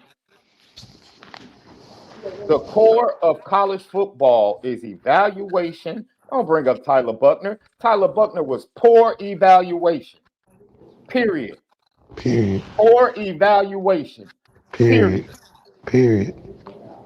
Steve Angeli could be poor evaluation. Period. Once again, y'all keep trying to make this about Riley Leonard. This is about the Notre Dame football program. Period. The Notre Dame football program will never get the quarterback position right until there's good evaluation, good recruiting, good coaching, and good development. The quarterback room won't ever reach its full potential because it's not going to happen via the portal. It's not going to happen, especially with one-year portals. I can see if Notre Dame was going and getting guys they had for multiple years. They're not. They're getting gap fillers and trying to put all the pressure in the world on gap fillers to make everything right. When college football has shown you time and time again, quarterback rooms are right because of evaluation, recruiting, coaching, and development. Period. Stop arguing. You're trying to argue something that we're not even talking about. Marcus Freeman's offensive staff needs to prove that they can evaluate, recruit, coach, and develop the quarterback position. And they're not about to prove that with Riley Leonard. Whatever Riley Leonard does, it does not prove that they can evaluate, recruit, coach, and develop the quarterback room. That's like saying if you cater That's a why party, we keep saying that's not Riley saying Leonard that you can doesn't make matter. If it was Cam Ward, it wouldn't matter. Notre Dame is not about to prove anything as a coaching staff about evaluation, recruiting, coaching, and development this year. They're not about to prove anything because they got a one-year portal quarterback. That's it. So now they go to 25, and they're going to have to prove if they can evaluate, recruit, coach, and develop. And if they run from it, they're going to go to the portal again. Everybody keeps making it, oh, Marcus Freeman. We're talking about the Notre Dame football program in totality. Open your ears. It's an hour into the show. People keep trying to apply it to Riley Leonard, Marcus Freeman. We're talking about Notre Dame football and the quarterback room. What has been the issue for almost 7 years? What has been the issue? Spanning 2 head coaches, 2 OCs, and multiple quarterbacks. What has been the issue?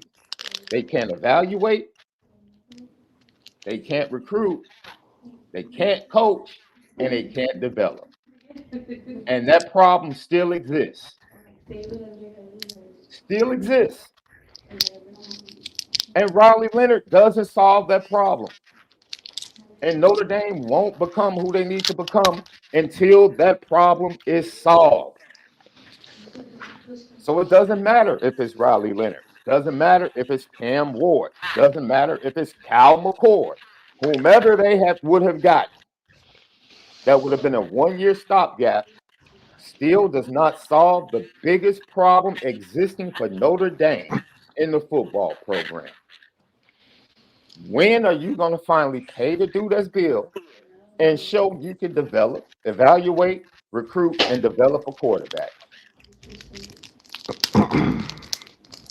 And if Notre Dame is not going to the portal next year, who's the quarterback? That's it. The quarterback next year is a first-time starter. Every time. That's going to have to be coached and developed. It doesn't change. Nothing changes. Nothing. Nothing changes. The Look at same thing, Utah. the same thing you would Utah, have to go through growing pains and suffer through this year is the same growing pains that you're going to have to go through in 2025. You're just choosing when you want to go through it. You Utah still was got to go through it. Utah was successful with a third string quarterback because the guy's been in the system. Utah didn't, and was still good. Still won the games they've won with a third year guy. I mean, a backup. So who knows what we have until we play it. But guys that have been in the system have a higher likelihood, especially when there's no separating traits from the transfer that you're bringing in. And see, this is another thing, left. See, this is another thing. And I can't pinpoint. And see, I'm gonna stick up for the fans right now. Left. I'm gonna stick up for the fans right now. Stop these leaks about Tobias Merriweather is killing everybody in practice. Oh my God, Kenny Minchie is lighting it up. He's killing our first team defense with the prep team. Him and Jordan Faison were making plays. Oh, Kenny Minchie during USC week. Stop leaking all this information and planting this stuff in the fan base. Stop. Stop. Because you build kids up and you build up the expectations, and then all of a sudden you get to the off season, and then you want to act like we don't have nobody in the room. We got to go to the portal. Yeah, it kills me. We don't got nobody. Either Kenny Minchie is a dude making plays, or he's not. Either Tobias Merriweather is a dude making plays, or he's not. Stop treating the fan base like that. Stop. That's the worst thing you can do to the fan base and the kids. Because now you have the fan base looking at these kids like, oh my God, Tobias Merriweather is a bust. Prince Collie, Jalen Sneed. Right. Yes. Now they're busts. But you're not playing them, but you're building them up. Got people putting out stories about how great they're looking in practice. Kenny Minchie's looking great. Oh, USC week. Oh, this, that, his arm. He's the best arm. Well, we got to go to the portal because I can't trust Kenny Minchie. You're contradictory. Because you can't say you're not ready to play. Because that'll expose your coaching. So what is the reason going to the transfer portal? Because you can't say that the guys you've been developing for 2-3 years isn't ready. That man, look, just coach. And I'm cool with not having information until I see these guys hit the field. I'm cool with that. Fans do. I'm blessed to be able to have access to watch these kids in the spring and the fall in practice. Right? I can catch a glimpse of what I think these young men can be and say, yo, I think this young man, like in the spring, I said, yo, I think Rico, everybody's talking about Jaden Greathouse, but I think Rico is going to end up playing early as well. That wasn't a guarantee. It was just based upon what I saw in a few practices. That's it. That's all it was, man. But that's totally different than me seeing a practice and reporting what I'm seeing in practice, and none of us being able to see anything. But all of a sudden, here come the leaks about certain players and what they're doing. I understand the angst with the Notre Dame fan base and Tobias Merriweather. Heck, they built that kid up. They built him up, leaking stuff from practices. This is what's going on. Oh, he's killing every DB in practice, just running by him. Nobody can stick him. All that stuff. What is the fan base to think? What else? Notre Dame fans should be amped, should have high expectations based upon that stuff. So you started that stuff with Kenny Minchie in the middle of the season. You started hearing stuff. People started reporting stuff. USC week, it blew up. What he did to the first team defense that week. He played better against our defense than Caleb Williams did USC week. All this buzz starts. And now we get to the off season. And it's Yeah, like, Kenny lucky because I didn't even get a chance to do scout team. So if you lighten it up, man, you got to get a chance, man. yes, I did say I still don't think Steve Angeli is a dude. I still don't think he's a dude. That's my opinion. I didn't get a chance to see him in the fall because I wasn't around due to what I was dealing with. But when I saw him in the spring, he wasn't good. That's all I had to go off. What I saw in the spring. Didn't see him in the fall. But what I saw in the limited reps he had during games, that's not the same quarterback I saw in the spring. He's a much better quarterback than I saw in the spring. Much better. Do I still think he's a dude? No. But there are plenty of dudes that have played, non-dudes that have played quarterback in Notre Dame that have had 10, 11 wins. Ian Book wasn't a dude, went to a college football playoff. You can win with non-dudes at Notre Dame. The Like key let's is the key is, and what we need to see are these bold practices and how they treat Steve Angeli in that game. You already got a guy that you're already told the world you're starting next year. It ain't no competition. So how are you going that's to treat it. Steve Angeli in this game? And there's nobody, I'll say this, dude. There's no one covering Notre Dame media that has a crystal ball.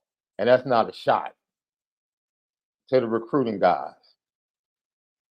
It's not up to us. All we do is report what we see. The young men in that program determine how good, Steve Angeli will determine how good of a player he can become, regardless of whether or not I think he's a dude. Steve Angeli will determine on December 29th how well he plays, not Sean Davis. Everybody else that wants to take credit in the media for how young men play, dude, I ain't God. I have no control on how young men develop in the Notre Dame program. That's the coaches and those young men and their hard work. None. But you can't sit here and tell me Steve Angeli doesn't deserve a shot, regardless of my reporting. He deserves a shot. He's the one putting in the work to get better. He's the one that put in the work to look impressive in his limited snaps. He did that. Yes, he deserves a shot. But it's a contradiction to leak information about certain players, defensively and offensively, to get the fan base excited. And then they either don't play, 13,850. Because if you don't play, you can't develop. That's right. That's breaking news. I know that's breaking news, right? If you don't play, you're not going to develop. You have to actually play to develop. There's only so much that fundamentals and practice can get you. You have to play to develop. And we hear all this scuttlebutt. I can't believe I just used the word scuttlebutt. We use all this scuttlebutt, and then we see these young men not playing. But you know what's crazy? Walk-ons play. So that's why I'm saying we need to have a walk-on at quarterback that we bring in because I don't know what all the hubbub is about. Can't believe I said hubbub because of the fact that we had a starting receiver come from a walk-on standpoint. And that's happened multiple times. We've seen walk-ons develop no matter who the coach was, no matter what it was. But you know why those walk-ons develop? Because those walk-ons got a lot of time against the starting defense. In my opinion, that's how Jordan Faison found out he can actually do something. So that's the only people that seem to be developing. There's guys that are practicing against the defense that are walk-ons. So you're saying we need to go scout the lacrosse practices We need to go scout and walk-on heck, quarterbacks. stop going to the portal for place kickers. Just go to the soccer team. Cause heck, the Dallas Cowboys went and got one of our soccer players. This dude hasn't missed a field goal attempt all year.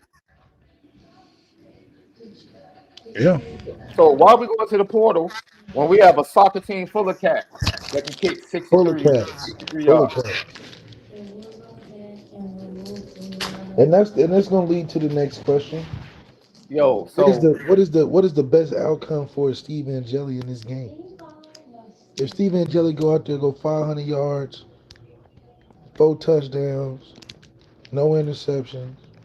dude, Steve Angeli, I said this a month ago.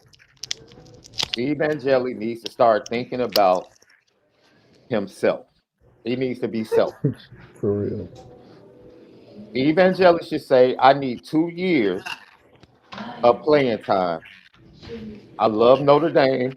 And if I'm not going to get it here, then I need to find me some place where I can get 2 years of playing time to give myself the best chance to develop. Because it doesn't matter what I think, that young man still has aspirations. And he should chase those dreams and aspirations. He should chase them to the end of time until he can't chase them anymore.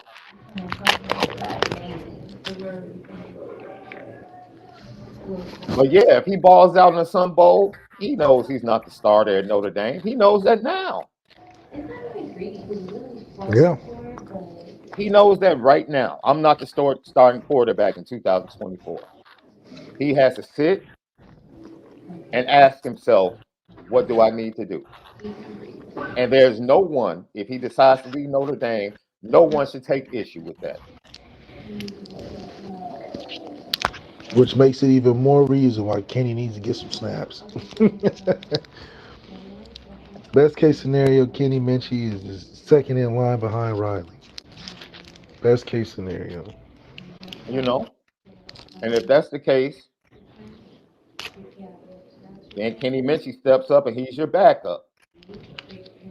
And you're In one that sprained order, ankle, everything is right. and Everything is now right. you're one sprained ankle from Kenny Minchie as a redshirt freshman being the guy. Because being scared to play young quarterbacks is out the window. Everybody is doing it. Especially if they got any semblance of talent. We're not even acting like Kenny got no talent. He playing late. Mm-hmm. Even Aiden Childs at Oregon State played half the time with DJ Uwanga, and It both of is. them transferred. Yeah. It's a super chat from Theodore Trumel. Truman, Theodore Dumela guy. Is RJ Oben better than his dad, Roman Oben, who played for the Giants? I don't, man. I mean, his dad played in the league. His dad was around the league for a while too. Veteran defensive line. Defensive line, man, you can hang around the league playing defensive line if you can stay healthy. Gino, get to the bag. Was there no interest in getting Dante Moore from UCLA? Man, there was no interest in Dante Moore for Notre Dame. None. Joshua Nip, Tommy didn't go to the portal for the 22 season, so was he more willing to develop than the current? Left, you could talk about that because you said Tommy really liked guys that were similar to him. So that kind of made it easier for him to coach, in a sense, in his mind. Yeah, I believe Tommy really got a quarterback that fit what he liked to do. And that's Mm-hmm. what it was about. And because of that, I don't think that room would have worked for anybody else other than how Tommy wanted or envisioned his offense with those guys, Mm-hmm. which is why they left. So I think that Sam, and the reason why he probably didn't see the same success he probably envisioned is because him and Tommy had an extensive conversation about how it would work. And I think Sam playing rebound off of that Just wasn't gonna get the same out of it. Mm-hmm. And so I think Tommy forced to not have as much control going into the Bama situation ended up being better for him. Mm. Because I think Tommy anywhere else would continue to have a room full of guys that's unplayable, which will reflect bad on what we think of him as a true play caller. Because now it's like, hey, you put a top tier talent with your offense, it looks all right, you know. So Tommy got better because he lost more control at Bama, in my opinion. Mm. I just know he ain't doing what he was doing at Notre Dame over there. I just know that. I don't have to be over there to know that. I just can guarantee it. So he became more refined in that aspect. And I think it even helped it be more realized when he tried to bring Tyler Buckner over and Saban probably was like, no, we not doing that. Mm-hmm. Made Tommy make a decision and adjust to Jalen Milroe, who I don't believe if Tommy was at Notre Dame and had Jalen Milroe probably playing receiver. If Tommy had full control over it. So for us, I just think it comes down to is Jared Parker getting Riley Leonard because it fits his offense that he's finally going to unveil, or is Mm-hmm. Riley Leonard coming in to do the same thing that we thought Tommy was going to do for us? Marvin Bell said, "This is funny. Tommy is definitely not the head coach of the offense at Alabama." No, absolutely not. He got Well played. he got a shortened assistant and it says Reese. That's all it say. Assistant Reese. Mm-hmm. Well played, my brother. Well played. John Massey says, Malik, what offense suits Riley Leonard's skill set best? What kind of system would you use to get the most out of him? Whatever he did at Duke, I mean, whatever people are hyped up on that he does so much better in Jelly, do that at Notre Dame. If you are talking a 1 year success transfer, Riley Leonard doesn't have out of this world talent that you just throw him on the field and he'll just Kyler Murray his way to success. He's going to need to be supported just like most of these tier 3, tier 4 type of quarterbacks, tier 2 maybe, that need an assistance and it's going to take 2 years to get 2 years. So unless we do exactly what he was successful with that everybody fell in love with, then I don't trust that he's going to be more prepared than a Steve Angeli is going into this next season because I still don't believe that Riley Leonard is that much better of an athlete than Steve Angeli. Hmm. Ryan Loftus says, what are your 2024 expectations with a new wide receiver coach, new quarterback, multiple new receivers, new strength and conditioning coach, and a new starting offensive line? Well, with Marcus Freeman bringing such an overhaul of highly anticipated transfer portal guys, I would think that he's expecting to get close to the championship game. I think it's kind of unrealistic. I think it would have been better to take the development approach because it would be easier on the ears and for the program to take the trust the process approach and putting the young product on the field, young O line, couple transfers, young foundational pieces. It'll be easier to digest going through into the season where expectations is to just get deep into the playoffs as opposed to looking to win it in 1 year swoop.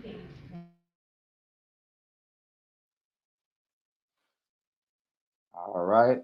Last GTP question, unless some more pop up. Fred G. Sanford, thank you, my brother.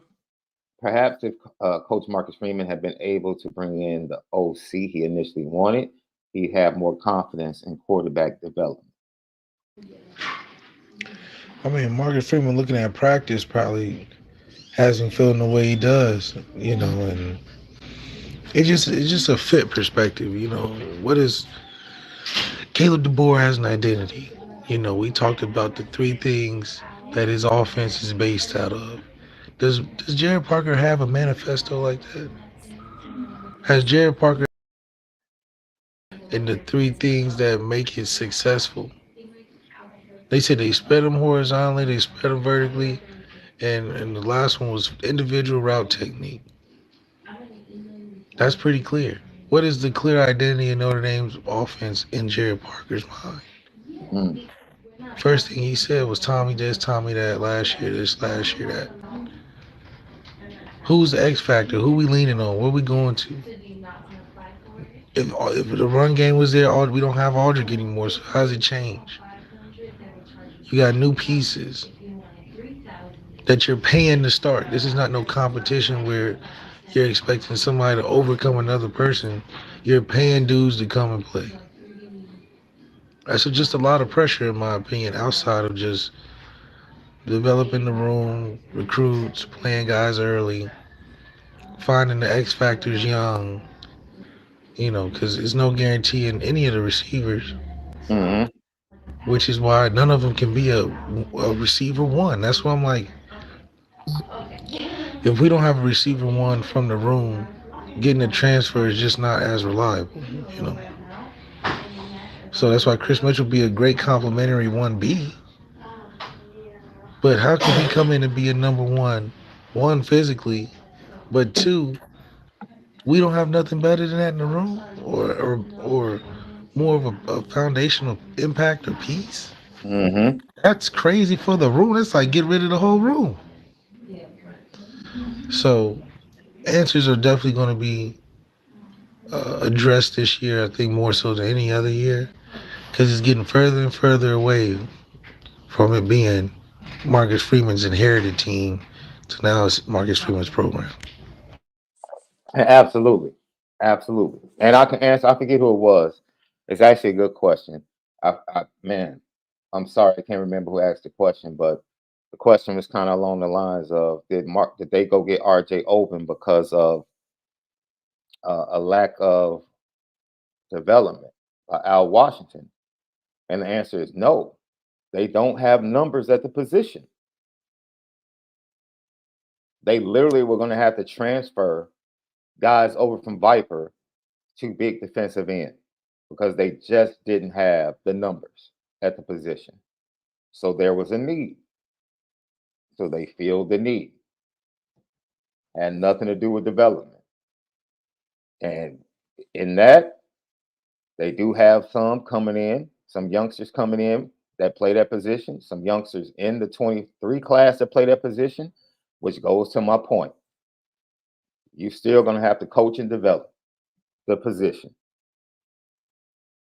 And on that schedule for next year, because they lack depth, there was a need from a depth standpoint. If they had the numbers and the numbers just happen to be young, then I would say the same thing. Coach and develop. But RJ Oben left, and we can tap into it right now. The perfect time before we get out of here left. We can tap into RJ Oben, defensive end. This year, Roddy, to listen to defensive coordinator. Um, Let me get the right one here. Here it is. RJ Oben, from Duke. As we watch his film, the young man is powerful, but he comes across. See, he's a big end. He's more explosive than John the Baptist, in my opinion, if you watch his film. 5 sacks on the season. Like he's not your average big end like Nana that just wants to set the edge in the run game, which he can do. But this young man can actually turn the corner. 6'4", 260, 17 tackles, 5 sacks on the season. He's a young man playing the big end position that's a little more athletic and can get after the quarterback a little bit more. If you can watch him he can get around that corner, man, and give that right tackle some issues. Yeah, absolutely. I love the motor and the length you can see on the field. It comes down to, again, development. I think this is a position where you can see development in 1 year. And Hmm. Al Washington is up on the plate again because this is, I think, like you said, a better prospect than Baptiste in some ways. I think he's just, I can see what it looks like in practice every day. I can be that the cat that looks up to the lion kind of thing. So that's a good addition. He's one of the more uh, we get better because of these type of picks. We not just gifting the guy a better platform to get drafted, and I think we'll see a day one impact instantly. Oh yeah, plug him into the starting lineup. In my Yeah, opinion, he's man. yeah, Plug straight him up. into the starting lineup. That was the best thing that I saw. He's just look at that man. He's Yeah, dude. And don't look, John the Baptist, as we affectionately call him, played fantastic. He exceeded my expectations this yeah, year he had a really good season. We're not gonna take Some, that away from him. because once again, it was fair to say coming into the season that he had played below expectations at Ohio State. That's right. That was fair. But now you can say, yo, he kind of lived up to or even exceeded expectations with his play at Notre Dame. You can say that. And now Oben, who I think has more physical talent and has shown that from a production standpoint at Duke, but see, at Duke, the expectations are nowhere near what the expectations were for Baptiste at Ohio State. Right. So we have to take that into consideration. So they could very well be very similar coming to Notre Dame. But just from watching the film, the motor you talked about, the athleticism, and The he has length. the length and the ability to not just get around attack on the outside, but he also has counter moves to the inside. Yeah, we just need more active players like this. I think Marcus Freeman usually gives the defensive guys the right feels for the necessities that they have. I Hmm. think Nick McLeod, looking back, was pretty good pickup. I think some of the other transfers he was able to make happen pretty good, pretty defensively good job of replacing and refilling.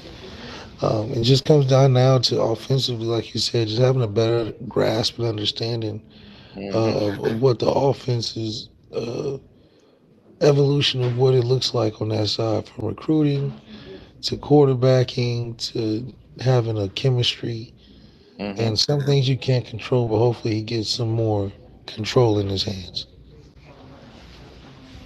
I'm excited, man. He was a must get because of the numbers, but I'm excited about this young man being on the defensive line. The recruiting that Al Washington has done, despite the disappointment of the Justin Scott situation, um, they recovered nicely in recruiting. They really did. So I have to tip my cap. And the flashes we've seen from Tyson Ford, Brennan Vernon, um, Bubakar Traore, Armel Mukum, Donovan Hinish flashing when he gets into the game. Al Washington has been doing a good job, in my opinion, coaching and developing. So it's man, it's very encouraging. And I said this left, and I likened the 2023 season to something that I experienced. Right, we bought baby girl a car, right, and then I upgraded her car in her senior year of high school. One night we get a call. It's like a quarter to 12, and my wife wakes me up and says, "Yo, baby girl has been in an accident." So I jump up, driving. I get there. She's crying and she's apologizing. "Daddy, I'm so sorry. I'm so sorry." And I'm looking at her and I'm like, "Girl, I don't give a darn about that car. Are you okay?" Like, that's all that matters. We'll deal with the car, the insurance, and all of that. And to me, that's like the 2023 season. Disappointing. It's almost done with, but the program is okay. despite the disappointment, despite the chancy stucky stuff, despite the transfers, we're seeing the way Notre Dame has reacted in the portal aggressively and the guys they've been able to get. The recruiting class is going to sign in another week. Dude, the program is okay. The talent is better than when Marcus Freeman took over. And hopefully, I was about to say Lincoln Riley. Riley Leonard is a dude and can be developed into a dude and coached by this staff to be a dude for Notre Dame. Because he's a dude for Duke. Being a dude for Duke and being a dude for Notre Dame are two totally different things.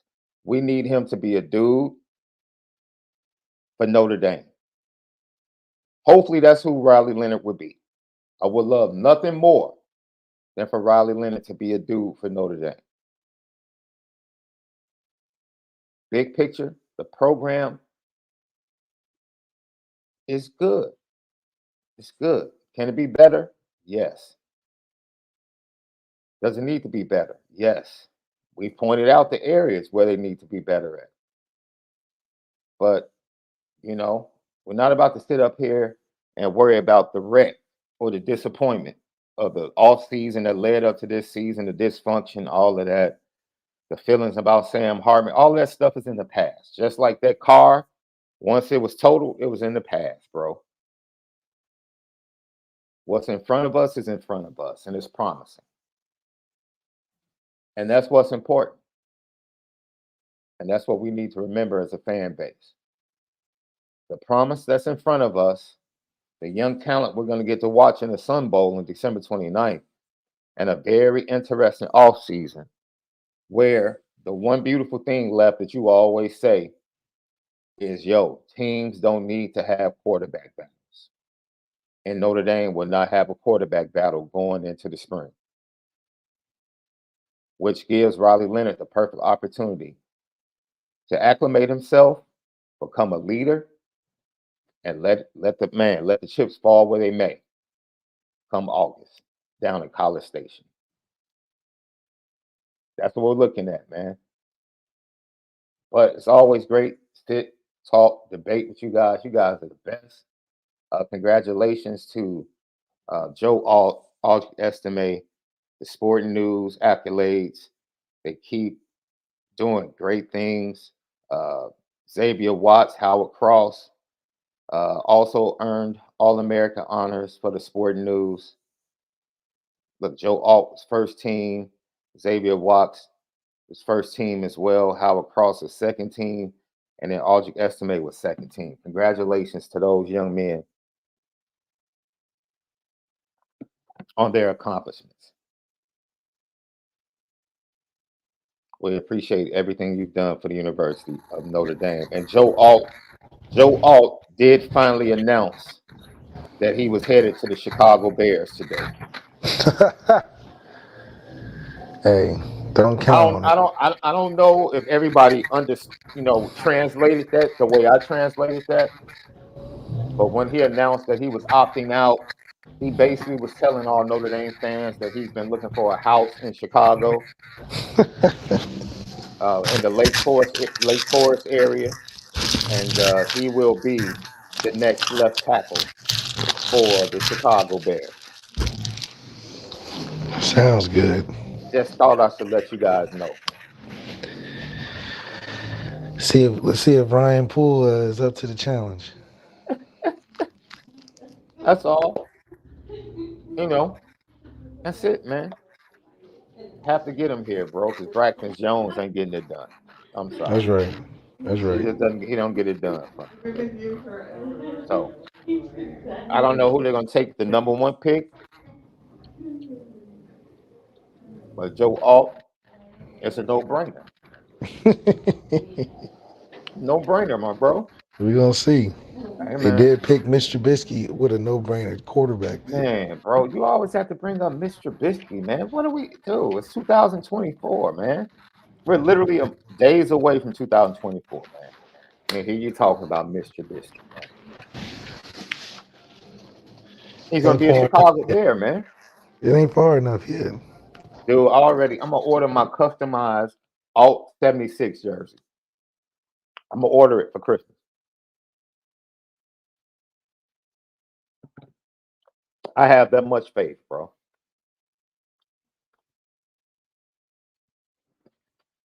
DeAndre, you telling me to calm down about what, man? Because I want Joe Alt with the Bears.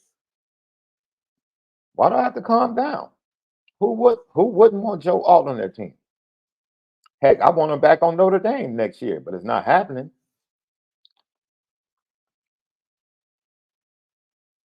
Unfortunately. Great show, Left. Great insight about the quarterbacks in the quarterback room. Oh, Chris, come on, bro.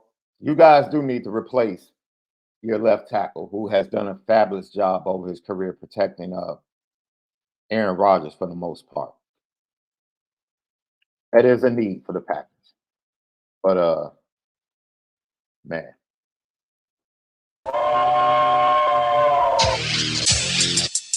Petticoat, petticoat, petticoat junction. It's time to get petty. Oh, we did a good job executing. Are you upset with something? And fire up the Petticoat Junction train. I just don't like you. You don't? No. What is today's petty historic Petty Junction?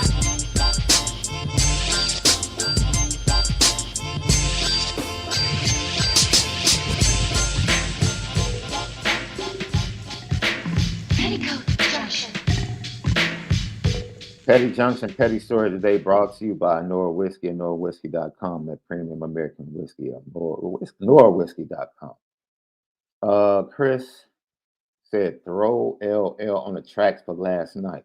What did we do last night? Left, did you say something on Twitter last night? I'm trying to figure out what we did last night, Chris. What did we do last night? Kimberly A. Martin, come on down so I can punch your ticket. Okay? Cam Newton on a podcast referred to a collection of quarterbacks in the NFL as game managers. Now,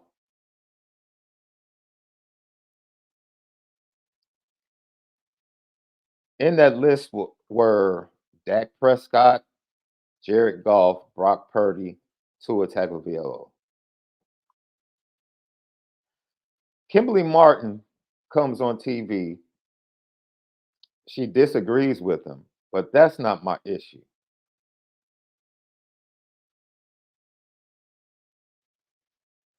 My issue is the shade. See, this is what irritates me. Not that we disagree. And this is one of my pet peeves on Twitter. When people disagree with me, and because they disagree with me, and because I don't readily change my stance based upon what they say, then they try to throw little personal jabs, trying to be cute and funny. Which, at that point, you lost the entire debate / argument, in my opinion. It's like either you can stay on task with facts and valid points or not. Like once you try to offend, it's like, man, the conversation can be over. And for her to disagree with Cam is one thing, but for her to go to, where are these guys at? They're playing. Where are you at? You're at home. What does that mean? Cam Newton has accomplished more than anybody he named in the NFL. None of those guys have won league MVP. Heck, only one of those guys has been to a Super Bowl, and that's Jared Goff. Jared Goff isn't the face of the franchise for the Lions. Tua isn't the best player or the face of the franchise for the Dolphins. That would be Tyreek Hill, who is a better MVP candidate than Tua. Dak Prescott is an MVP candidate. I don't think he's winning, but he is. And Dak Prescott himself has said this year that he hasn't accomplished anything because he hasn't won a big game. That's out of his own mouth. And then Brock Purdy, who has been very successful. The 49ers probably could have gone to the Super Bowl last year if he didn't get hurt in the NFC Championship game. But Brock Purdy struggled mightily when his left tackle and Deebo Samuels were injured.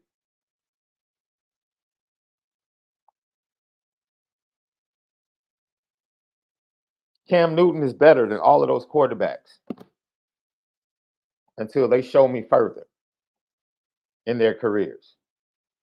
So I think Cam Newton earns the right to have an opinion on quarterback play. But to try and shade him because he's no longer on the roster, because of major injuries, might I add, that took away from his ability or the way he plays the game. Kimberly Martin, really? And it's irritating anyway because you do that little and trying to be funny. And it's like, dude, you look kind of clownish this morning. Because you call yourself trying to clown a guy that did it. Dude went to Auburn 1 year and did it. Became the #1 overall pick in the face of the Carolina Panthers. He did that. League MVP. He did that. Threw for 4,000 yards as a rookie. He did that. So yes, he's very well capable of giving his opinion on quarterbacks. And just because you don't agree to stoop to trying to insult him or be dismissive of him because he's no longer in the league,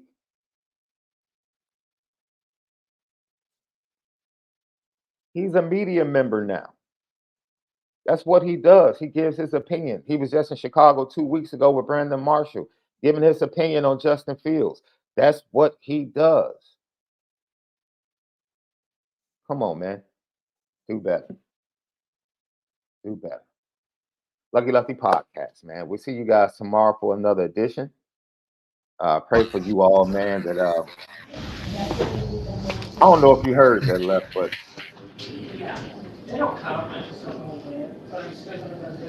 What? yeah. I put Kimberly Martin on the petty train. Yeah, absolutely. No, I was with it. She played herself this morning, dude. Have a great Wednesday, guys, man. We'll see you guys tomorrow. Lucky Lefty Podcast. We'll have a Saturday morning show with some more Notre Dame legends. We appreciate you guys. Lock in. Apple Podcasts and Spotify. We spin it different.